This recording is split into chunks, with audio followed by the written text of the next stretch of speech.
day, good evening in Moscow, in early morning in New York. How Morning. are you today? First question, very easy. How are you today? I'm very good. I'm very good. And a couple of hours ago, I went for running in the park. I live close to the Amazing. park. It's very big, one of the biggest park in Moscow, and it's very sunny, very nice winter day. And I took a couple of pictures. I like taking pictures of nature, especially, Fantastic. and feel very good. Very good. A lot of sportsmen, a lot of skiers, runners. That is great. Family members, children. Very nice, very nice. I think you're Opportunity very to be in lucky nature. Yes. to live near the forest because that's because when you do a lot of mental work, when you balance it out with physical exercise, that gives the best results. Absolutely, Anya. I'm now I almost finished the book called Willpower. How to improve this. To build some willpower. To build willpower and physical activities, and sleep is very important to do that. Oh yes. When you're tired, you don't want to do anything, and the book Agree. is very very useful for everyday life. How can you improve this willpower? How can you do this? Why some people overweight or don't want to do something? And it's very very good to written by university professor.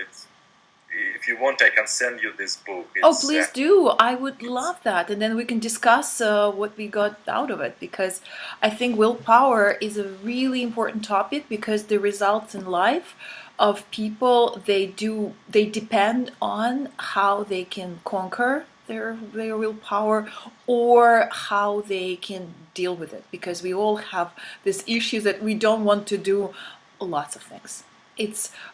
There's certain things that feel good, like immediately good results, like eating all the chocolate or food that is not healthy, sleeping all day, and so on. But this will not bring any good results. So I think it's just fundamentally important to only make the priority to do activities that will get to results. And then we just realized that sometimes you're stronger and you can really do it. Or like a lot of people, they blame the lack of willpower. They say, "Oh, I don't have a willpower. Like I cannot do that." And then they make them like it's like an excuse to not even do anything. And since you read the book, I have a few questions about the way that you were dealing with it, because I know for the men especially, it is so important. What was your main approach? What did you do? Did you like fight with it? Did you make yourself like very uncomfortable, push yourself? What did you do? How did what did you I train? should push myself very very often. It's great to build more willpower in myself and self-confidence. And sometimes I don't want to do this. I just want to do something different. But when I have goal and I know what should I do, I just stop myself. And it's very important to develop this daily habit. It's not easy. It's not easy to do this first time. You don't know what's going on next, and you are not clear what's going to happen next. Yes, exactly. And Yeah, true. Well, I think it's like for me, when I tried to change some of the habits, the only way that I could do it as a woman is just take baby steps, something very, very little, and celebrate even little progress. Because what usually happened is when I wanted to change something, I had like fresh enthusiasm to do that maybe for a day or two and put so much power that I achieved great results for just one day. And then the third day or the fourth, I had absolutely no energy to continue to do that and no desire. And I just realized I tried to conquer it, put too much effort in the very beginning, and then it just stopped working for whatever reason. So you cannot change like fundamentally overnight, like everything about you. Yes. Anya, and how do you generate new ideas? For example, if you have some challenging situation or problem or goal, and you never done this before, how can you find new ideas, new ways to achieve that, to overcome this? Or what do you do? Well, I think it's the most important is to find like your like a sixth sense to separate yourself from opinion of others, like how it should be done. Because in our society, in the world, people have beliefs, like very strong beliefs and ideas, how everything should be done. Like it's very solid. And in introducing something totally different, like a new approach, something fresh idea, more than often it gets rejected by so many people because it's new. People do not believe in it. So I think the best way is to make yourself like stay away from other people's opinion.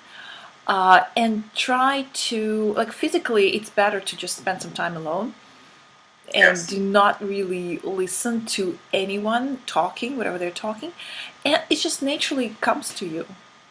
I don't know. You go to there's people that can meditate, and what works for me, it's like dynamic meditation. It's probably what you're doing, but I don't know. That's that it's called that like that by name. It's when you probably walk somewhere, because I have the client that I'm working with. She lives across the park, across Central Park in New York, and I'm walking through the park to see her, and I try to walk fast, and I'm not really thinking about anything. I'm just clearing my mind. And it's interesting that when at the very beginning of my walk, I kind of put the question in my mind, and I just leave it there, and then you're just walking very fast, not even thinking about anything, just observing what's happening, what's going on in the park. There's some nature in there, and usually when you least expect it, this decision, the answer just comes to your mind. Or you go to gym, that's the same thing happens. Yeah. Anya, that's the same was happened today with me. I had some situation I didn't know how to do with that, and I just went running, and couple of days, and when I came back to home, I just wrote down, and that was very powerful. I didn't think about that, but I knew that I had this before. That is great. Running, and it just came when you do something, as you call this dynamic meditation. Yes, because sometimes it's just we do not always have control over things, and it's just sometimes you just relax, let it go, like easily, naturally. And this decision comes, it has to like resonate, it has to feel right.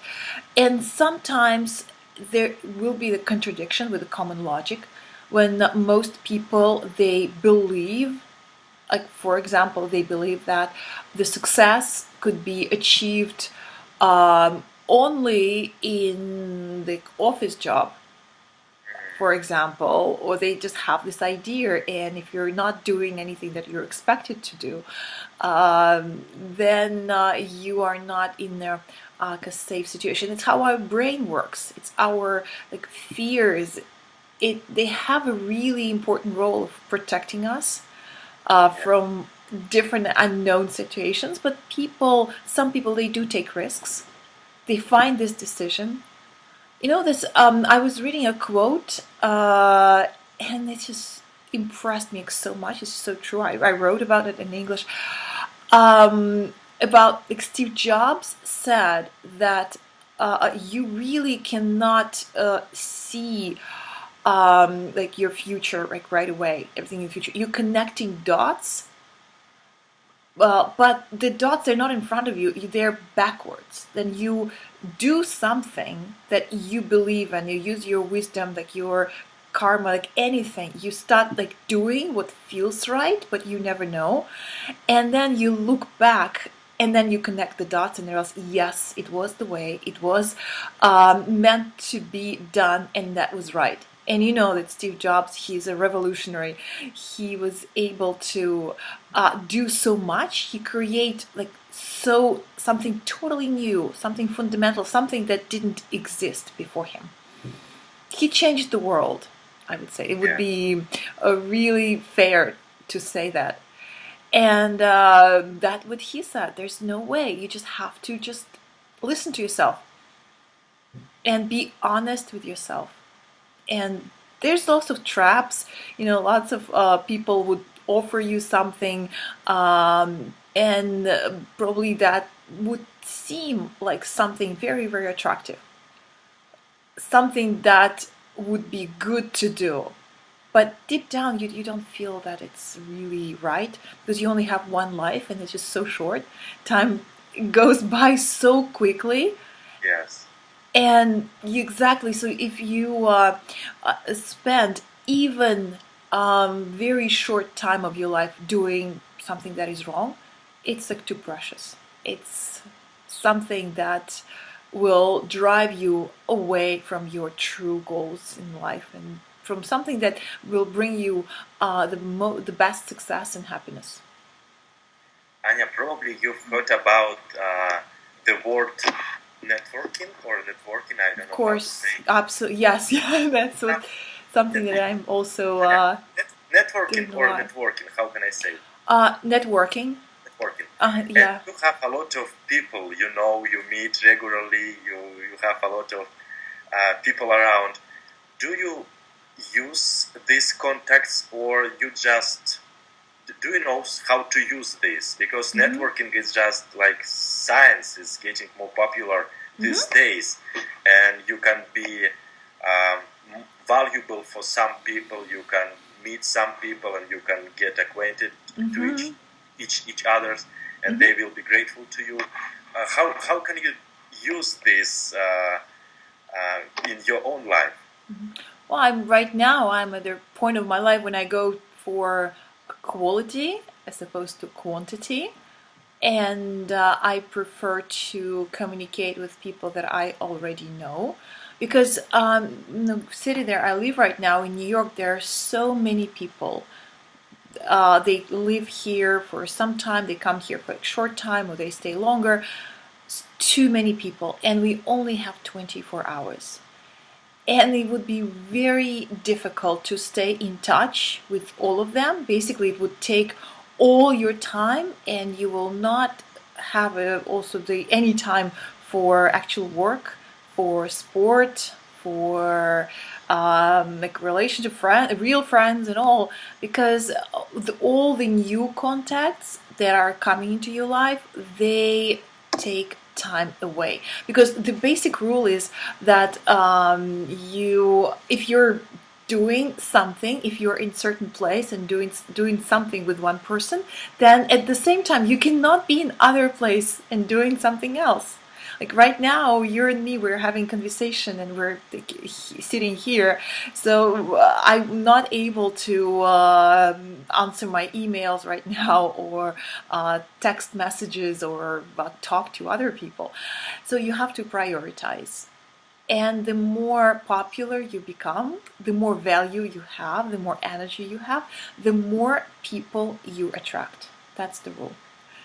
I just remember the first, when you have really nothing to offer, people ignore you.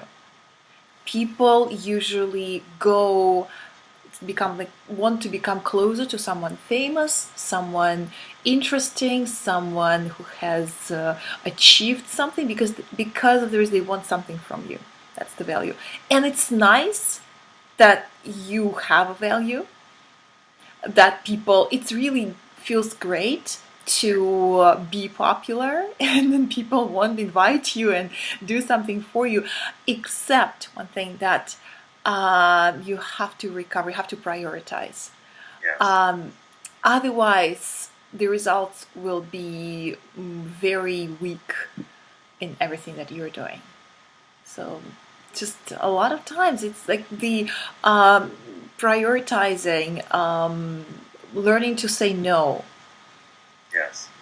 Sometimes you go to the event and you distribute your business cards, you come home, then you have to select. Because some other people, they don't even know what they want. And they invite you somewhere to the bar or just to have a just conversation. To spend their time. Exactly, because they're boring. They're bored. They're bored with something, and then you just realize if you're meeting with the person, if the thought comes to your mind, so I wish that time I would be doing something else, like something different, then it is signal that you probably should not be continuing to have more like conversation and give this person more time. Because even like not that even the time, but the energy. Because naturally we can, like, you have excellent communication skills, but if you talk to too many people, then it feels like your battery like drains. You know, like sometimes you feel just tired. And there are people that you talk to and your energy goes up. And you feel after the conversation, you feel so enlightened, you feel positive, you feel energetic. And if it happens mutual, if two people giving that feeling to each other at the same time, that is fantastic. That is great. But it doesn't happen very often. Yeah, I like about the time words that every day we have in our bank account. I don't remember exactly, Anya, 84,000 seconds or minutes. Yeah, I guess it's very easy to calculate. Yeah. And we cannot take it back when we at the end of our day. Exactly. So we have to use this to invest to somewhere, to more important. Yeah, even to yourself too, as well. Like you said, a good sleep and good sport. Like more often than not, I hear people saying that they don't have time to sleep and they don't have time to do sport. I hear that from so many people, and I don't think they're busier than you are. I think a lot of people, that's the good excuse. But somehow when you have so much to do and you find the time, because you prioritize. And as for business networking and contacts and everything else, I think it's also a really important skill to say no. If you see there is something that people want from you that I think that's a clear manipulation. That's what it's called. I don't have any other name for that, but it does exist no matter where you are when people need something from you. And this is different than of having like mutual value and sharing the value.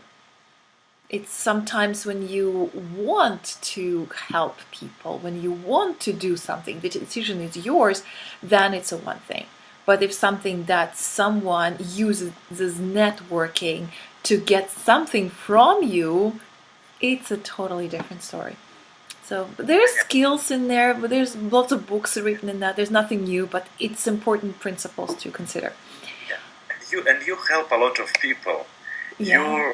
You're excellent communicator in Russian and English, and it's some people think, wow, how can I do this the same? How can I improve my skills? And you do this in your daily life. Do you have any principles or secrets how other people can improve their new language? It can be English, it can be Spanish, it can be Russian or German. Do you have some techniques and methodics that you use in your own life for people you're working with? Well, it's interesting that some people might think that I was born speaking English and I was speaking it all my life, when this is not quite true. The language that I am speaking right now, I've learned it from the very beginning myself. And honestly, I don't really have any magic pills, like a magic buttons, because so many people are expecting me to share something that will allow them to speak language like quick and well, and crash like very quick course. And I created some like principles that help people, but it takes time. It takes time and concentration. I think it's the most important is to be able to know what exactly you want to say. Language is just a tool. It is something that you like naturally use, like because you have this ability. Like when I speak English, I never even think about a grammar or vocabulary or anything. It just comes naturally. It's important to know when you're learning the language, what you should learn and what you shouldn't.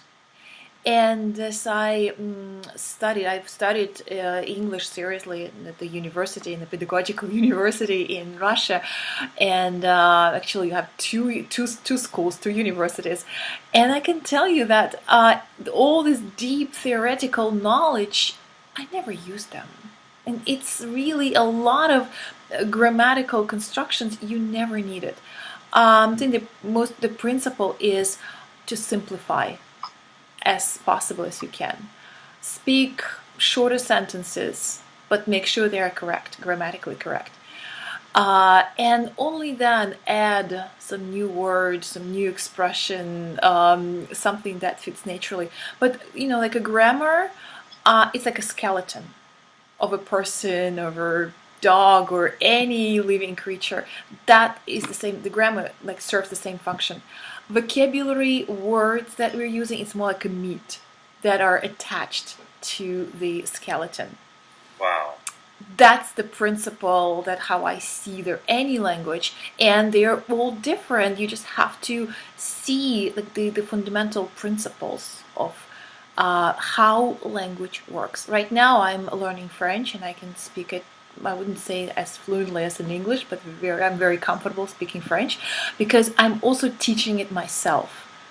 You're my own teacher because we have all the instruments, and if you go to internet, there'll be hundreds of websites of tips of the language classes and every courses, but it would not work because it's not really built systematically.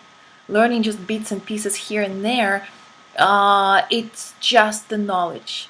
Language is a practical use. It's something that you naturally, you bring it out.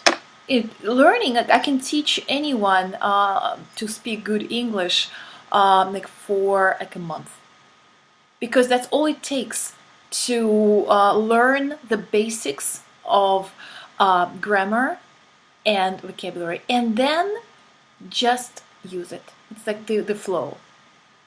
I think it's my method is stimulating the conversation that is natural in real life, because a lot of people, even they think they know English so well, when they come to US or to England, they're not able to speak.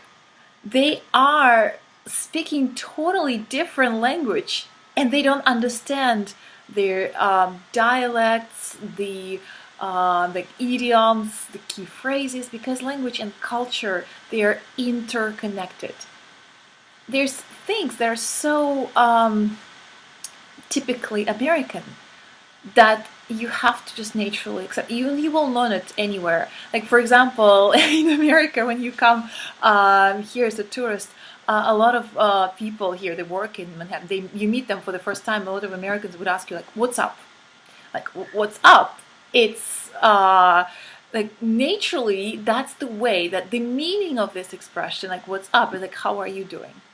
What's happening? Like, what's in your life? And a lot of people feel very confused with like, what's up? And then they look down, like, what's up?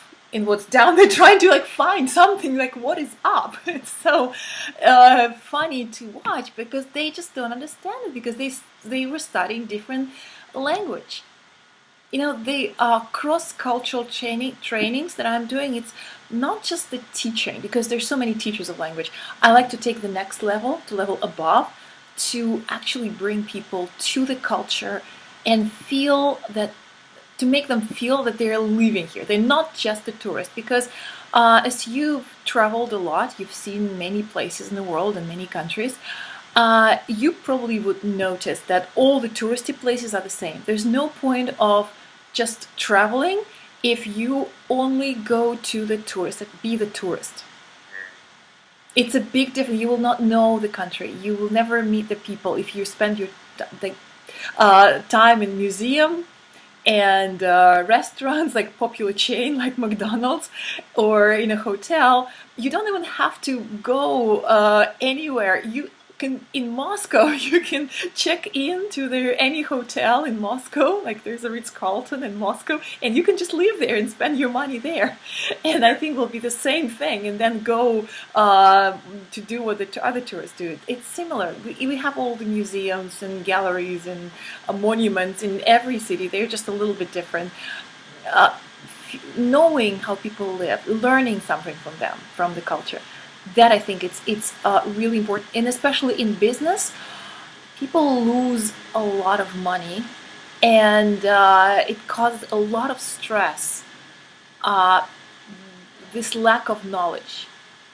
Knowing this principle will save a lot of time and energy, because that's what I noticed that was happening, and that's what I'm doing. I'm bringing cultures and people together to be more productive, to learn from each other, and to implement this new tips and culture in your culture, and upgrade the level of your life.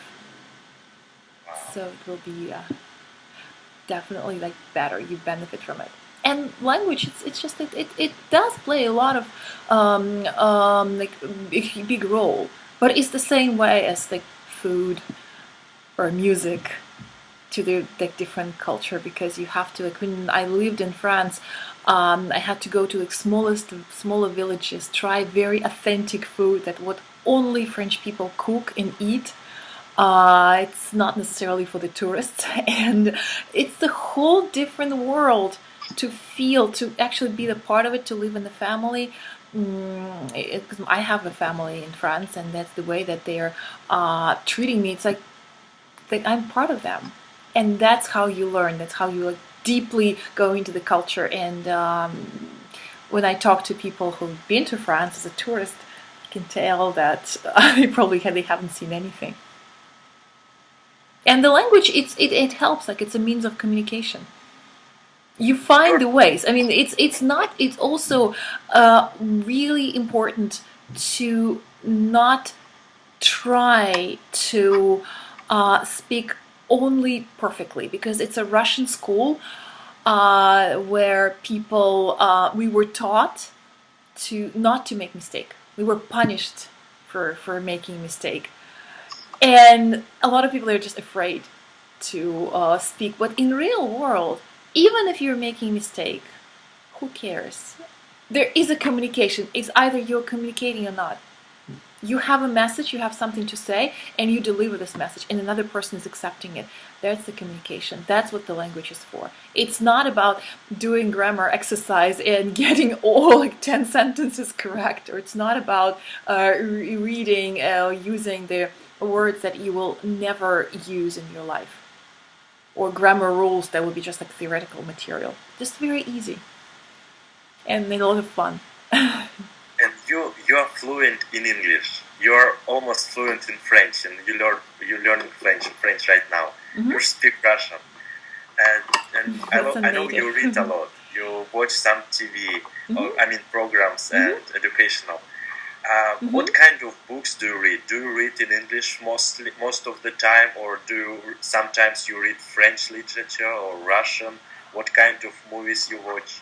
I think with English that it is such it feels like native. It feels to me that I was really born. No, it's a easier when the author of the book is American or English. I always read an original, because I feel that the translation is so bad that it's a different book. that I'm reading. So it's a great benefit if you know the language to understand when there's a music is playing, then you can understand the songs, what they really are saying about.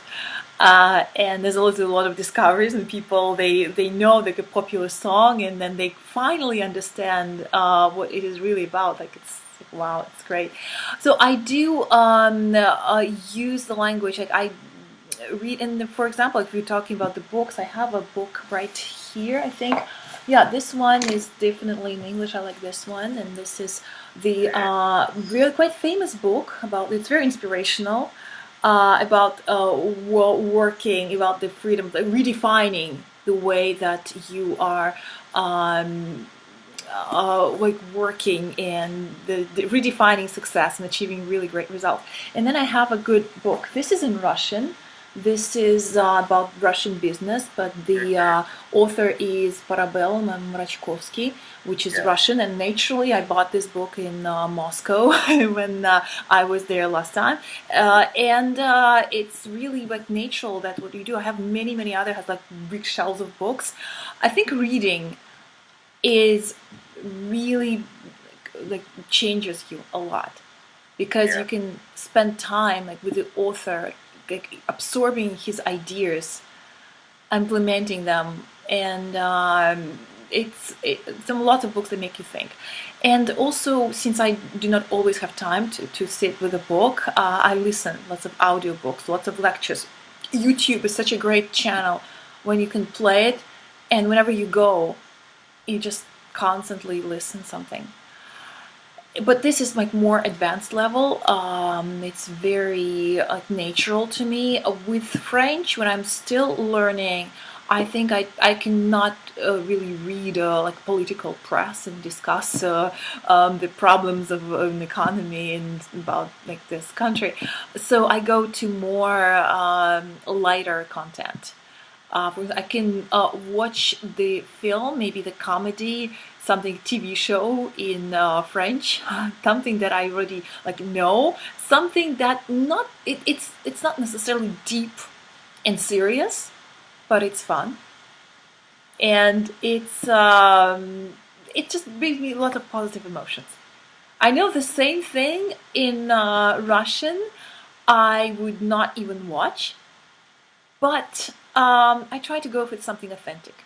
And not only listen to the conversations of people, but also to see what food they're eating, what manners, what expressions, how they do things, because it's really different.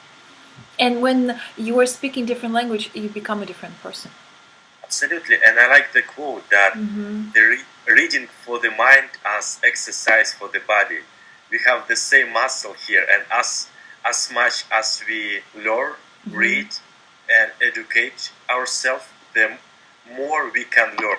It's Absolutely very, very nice. It's not like you put more information and there's no any place for that. You can learn much more. You develop your brain, your memory, your skills, and it's very, very nice to see that you become a different person, as you said. Exactly. And we only use like, well, what 1% or 3% of our brain. So we really do not even know the potential of our brain, what we are capable of even like doing, because I know people that speak like 6-7 languages very fluently. And since I can see the difference. My first time I came to France, and I didn't speak any of the language at all. All my vocabulary was 3 phrases, like 3 words, like 3 essentials. Was bonjour, bon appétit, bon voyage. That is it. And of course, like first time, it was so limiting. You feel like you're like deaf, you're numb. People are speaking to you and you don't understand anything, and they think of you like a tourist. So they'd really not even interested in showing you around. There's zero communication. You can only walk with other tourists, and you will take all like 500 photos with Eiffel Tower. Then you just go to museum, spend there looking at their just something that is really like you can see in many places. And mostly you just read the manuals, read the books, and it's absolutely does not give any idea of what's it like to really be in the country. And it's very different. Every time I fly from Paris to New York or from Moscow to New York, I see people on the plane reading the manuals that they're prepared, like reading the books. What to do, like 10 attractions of New York to see or something like that. Something like ridiculous, where they have all the fact the Empire State Building was built in like that year. So they know all this information and they stay in line in the museum. But well, as we talk a lot with friends, there's a tourist in New York and non-tourist in New York, which is so different. You have to feel the energy of the city, and it's absolutely incredible. And well, one day I hope you'll be back to New York City, and I'll be very happy to introduce you to the totally different city that you've probably already seen. I hope to as well, Anya. And yesterday or 2 days ago, that's one of my goals to run a New York Marathon. Oh, fantastic! And I've applied for this year. I'm not sure if I can do that in November. Okay. But, wow. But yes, that is incredible. I think that's one of the most famous marathon in the world. Yeah, the runners are going like literally like one block, like 1 minute from my home. Like really, really close, because they're running when they go like there's 5 boroughs, like 5 areas of the city. They start in Staten Island, then they go to Harlem, to Queens, Brooklyn, and then they go to Manhattan, and they finish in Central Park. It's interesting when you see the world or channels, when they're like World Sport Channel, CNN, and BBC, and they talk about the marathon, and they show how they start, how they're running. You literally see everything how they're running, and then when they're getting close to the home, you just like put on a coat, go out, and just you see this champion. They are just running just in time to like wave them and to see and take a picture of them, because these are the stars that usually there's like very few people, usually 1, 2, or 3. They're so ahead of everybody else. They start all together. But then, amazingly, how some people, they are not necessarily the first in the marathon, but they have this amazing ability. They literally, they are like floating. I think their mind is clear. It's just amazing to see this person after they've been running for 26.5 miles, which is a lot. And they're still running, so they're not really dying. It's interesting, they're running quite fast, even at the very finish. It's amazing. It's like a miracle to me. And then you see everybody else, all other 20,000 people, yeah, maybe like 3 hours later, they are just completely out of breath, and they can even walk. And it's just incredible how different people are. So yes, if you will be running, and which I wish you so, well, I'll be there waving for you at the marathon. It's amazing. Yeah, the same as different parts of our lives. Yeah. Anya, the marathon. Some people will be one of the in the leading part. Yes. Of the group, and different other people in the back, and they practice more, they do more, they run every single day to prepare themselves for this marathon, for this competition, and the same in English. As if you learn more, if you practice more, you are in the head, you are in the leading part of other people. If you know why do you need that? If you know why you need English, why do you want to run the marathon, you can do it much more faster. Exactly. To know your why. Why do I need that? Why do I want that?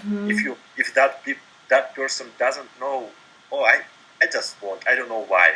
it's very difficult to achieve that goal. Exactly. But when you know exactly why do I need that, to do that, to go there, to have this kind of job, or you can do this. Exactly. It's called a vision. Yes.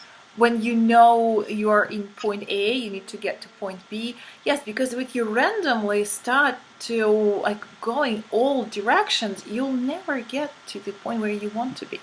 Then you have to be like have a really clear idea, and you know a lot of people, like if we're talking about marathon, a lot of people they fall and they get up and they continue and Yes. not and like I said, the person who is the champion, he's the first. He's not always the first during the marathon, you know, that they sometimes they have to like compete against each other. But if you truly if you are committed to finish, then there's no other chance that you will not, so you will be there. Just absolutely incredible. Yeah, and I wish you best of luck in making it possible, the goals and everything else. I do believe that it will be the really great achievement in your life, one of many. Thank you very much, Annie. Yeah, Yes, you're I will most keep you welcome. informed. Yeah, Pasha, it's always such a great pleasure to talk, and I like the questions that you're asking, and they're really stimulating. And thank you for your great energy, and for the also for the inspiration, because it's a really interesting approach, because you live in Moscow right now, and it's always a really great pleasure for me to hear, well, what's happening there, because it's a great city, very beautiful, very like amazing, with lots of culture. And if you easily can communicate in like both languages, and you have this value, you have so many great ideas and principles, they work so well in your life, then it's great to hear about them like over and over. There's never enough, and only with a repetition, only with like talking, discussing, that's how you train yourself. That's how these ideas, they become natural. That's really great to have like-minded people in the world. I like our videos a lot. Thank you so much, and we'll do it again sometime soon. Thank you very much for your support, for your involvement, and everything you do. It's always great talking with you, Anya. Have Thank a you great so day, much. and see you Yes. very soon. Thank you, Pasha. Thanks a lot. Same here. Well, talk to you soon.